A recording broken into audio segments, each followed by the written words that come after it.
The W Show Kansas City, right back here live, Radio Row. We have yet another guest joining us. We've been bringing them back in each and every few minutes here. Seems like live from Radio Row. We have another guest, Dr. Michael Gervais. You're a renowned expert in high performance psychology, sir. We appreciate you joining us on the show today. Stoked to be here with you. Thank you. Yes, sir. Now, talk to us about this sports performance. In your experience, 2 Super Bowls, right? The psychology of players who perform well in the game. Like, what is that? I was fortunate enough to work with the Seattle Seahawks through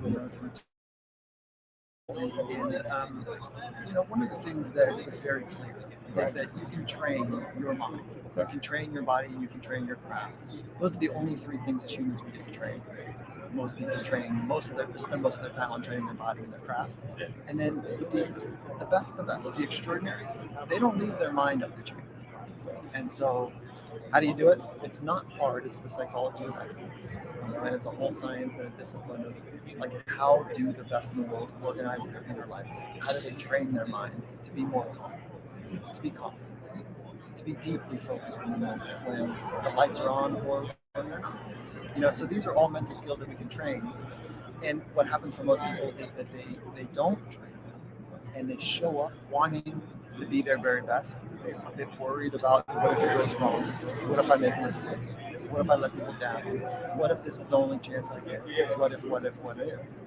And then by the time they end up showing up, they're exhausted, they're anxious, and a bit overwhelmed where the moment feels bigger than them. We will see that on Sunday before some. And we'll also see those that step into the moment and they're locked in. Right. They know that this moment is not going to be negative. They have a purpose in their life that they're going to fight for. They have love in their life that they're going to trust that no matter what happens, they've got somewhere to go, a high ground, to fall back on.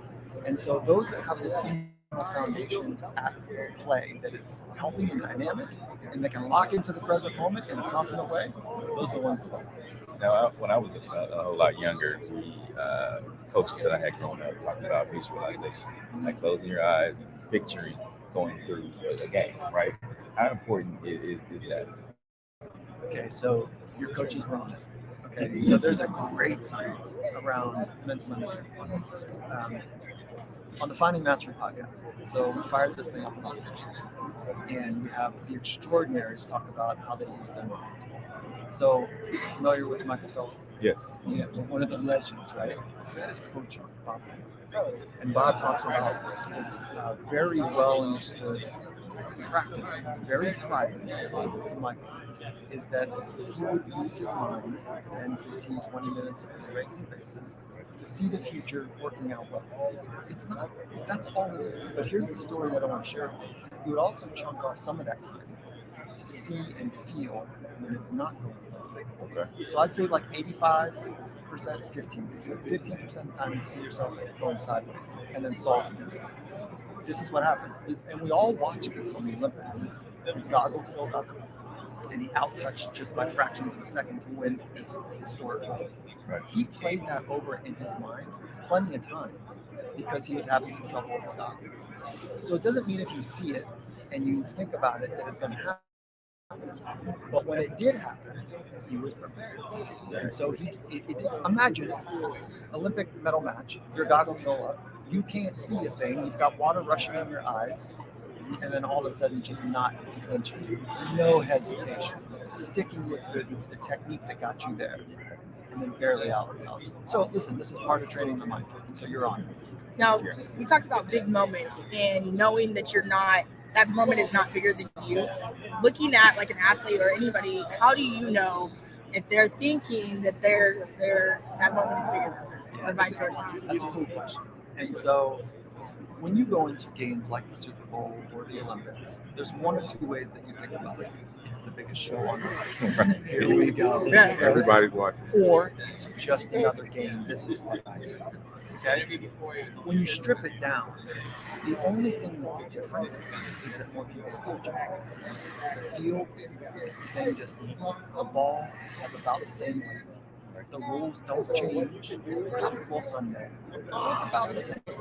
So what are you going to treat? Why would we do that to ourselves? Unravel what got us there from a psychological perspective, because people on Media Row are saying it's the biggest game. But that's in our psychology from when we're kids. It's the big show, the big dance. That's the only thing that's different. So now we have to make a decision. Are we going to change who we are because they're watching? Wow. So I'm really interested in sports and psychology. Like you said, I think it separates the truly elite versus the very, very good.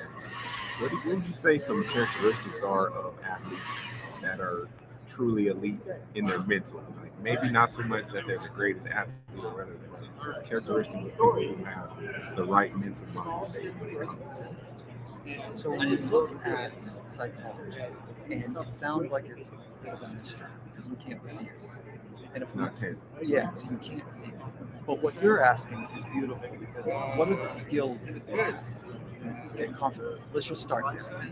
It's known as the cornerstone of great performance, right? So where does confidence come from? What you say to yourself. So when you ask that question, what I hear is they know how to speak to themselves. They know how to back themselves. They know how to evaluate this moment matched up against their internal resources. And they're constantly negotiating with themselves, like, yeah, I can do that. I can do this. And then they don't give a shit. Sorry. They don't care if it doesn't go according to plan. Exactly. Because they're going to do it again. They're going to get after it again and again and again. So it's this evaluation that leaves them with the way that they speak to themselves. It's called self-talk. And those that are on the path of mastery are working on mastering themselves. Now, I know you work with a lot of athletes, right? But when athletes are transitioning out or they're no longer playing the game, we always hear about, when they go into corporate America or just starting their own business. And a lot of times you hear the fact that they're more productive than just a person who hadn't played these sports because they've been around high pressure situations. Do you feel like that's true? Oh, I think that what we learn in the world of athletics about discipline, about being focused, about being a great teammate, about being organized in your life, about having a purpose, all of that makes somebody in the corporate world or the business world, gives them an advantage. And so where we're finding as a great opportunity is that most people, I want to share this, most people do not formally train their mind in sport and or business. Right. And so what Coach Carroll, the head coach of the Seattle Seahawks, 9 years ago, we built a business, taking best practices from that world of sport and then porting them over into the practices in business. So teaching executives and managers and leaders how to help them train their mind and their people's minds to be their best. And so imagine if your entire workforce was confident. Let's just start there. Exactly. Let's just start there. Like everybody confident in their ability. Yeah, right. Amazing. Yeah. We definitely appreciate you coming on to with us today, Sean. Thank you. Thank you. Appreciate being included. Where can people contact you if they want to reach out to find out more? So I think the best place is the podcast. It's the Finding Mastery podcast where we have conversations. Like Marshawn Lynch was a legend. Like go check out the Marshawn Lynch Finding Mastery episode. I mean, he's amazing. So that's one. And then on social, it's Michael Gervais, Gervais on all of them. So Michael Gervais there. And the website's findingmastery.net.